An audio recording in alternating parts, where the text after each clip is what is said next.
নমস্কার বন্ধুরা, মোয়ের হেসেলে আপনাদের সবাইকে স্বাগত। আজকের রেসিপি লঙ্কা পোড়া মুরগি।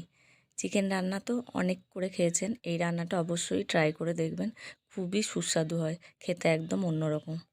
তো প্রথমে লঙ্কা অল্প আছে পুড়িয়ে নেব, এবার রসুনও পুড়িয়ে নেব আর টমেটো পুড়িয়ে নেব। এবার চিকেনটাকে ম্যারিনেট করব। তার জন্য এই যে রসুনটা পোড়ালাম, রসুন আর লঙ্কা পোড়া, এটার পেস্ট, ধনে, গোটা জিরে, এটারও পেস্ট করব। আর লেবুর রস, লবণ, হলুদ, কাঁচা সর্ষের তেল, এগুলো সব পেস্ট করে ম্যারিনেট করে রাখবো। ভালো করে মাখিয়ে নেব, দিয়ে 1 ঘন্টার জন্য এটাকে ছেড়ে দেব। এবার কড়াইয়ে সর্ষের তেল দেবো, তাতে এলাচ, দারচিনি ফোড়ন, শুকনো লঙ্কা ফোড়ন দেব। এবার পেঁয়াজ কুচি দিয়ে দেব।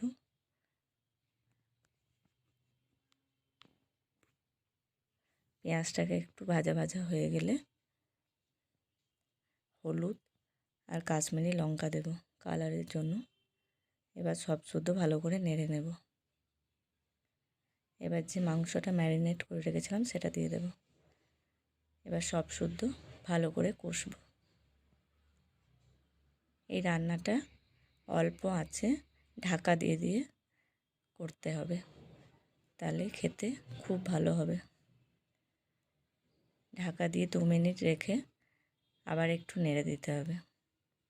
এভাবে পুরো রান্নাটা করতে হবে।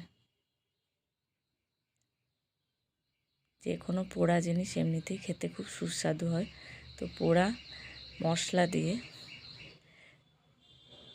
চিকেন রান্না অসাধারণ লাগে, অবশ্যই ট্রাই করবেন। এবার যে টমেটোটা পুড়িয়ে রেখেছিলাম সেটার পেস্ট করে রেখেছি, ওটা দিয়ে দেব। এবার সব শুদ্ধ আবার মিশিয়ে নেব এবং ভালো করে কষে নেব।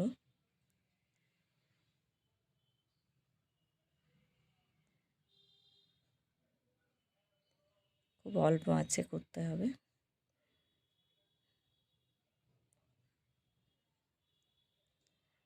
এবার দই ফেটিয়ে রেখেছিলাম সেটা দিয়ে দেব। দইটা একদম নর্মাল টেম্পারেচারে হতে হবে, ফ্রিজ থেকে বের করেই সাথে সাথে দেওয়া যাবে না, তাহলে ছানা কেটে যাবে। দইটাকে দিয়ে আবার একটু কষে নেব।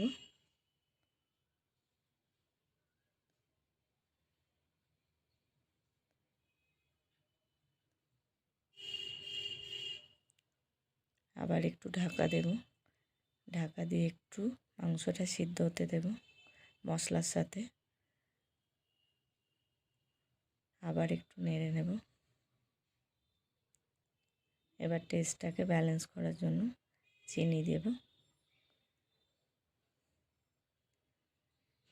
আর গরম মশলা দেব। এবার সব শুদ্ধ ভালো করে মিশিয়ে নেব মাংসর সাথে মশলাগুলো।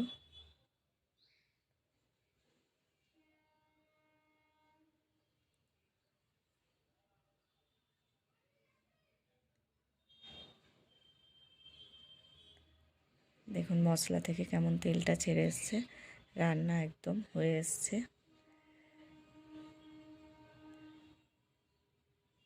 এবার ফ্রেশ ধনেপাতা কুচি ছড়িয়ে দেব। ধনেপাতা দিয়ে পুরো মাংসর সাথে ভালো করে মিশিয়ে আগে থেকে যে জল গরম করে রেখেছি সেই জল খুব অল্প দেব। এবার ঢাকা দিয়ে দেব, তাহলে রান্না একদম কমপ্লিট।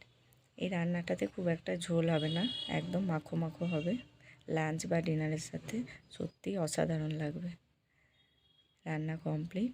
ভিডিওটি ভালো লাগলে লাইক করবেন, শেয়ার করবেন এবং রেসিপিটি অবশ্যই ট্রাই করবেন এবং কমেন্ট করে জানাবেন কেমন লাগলো। আমার ইউটিউব চ্যানেলকে সাবস্ক্রাইব করবেন।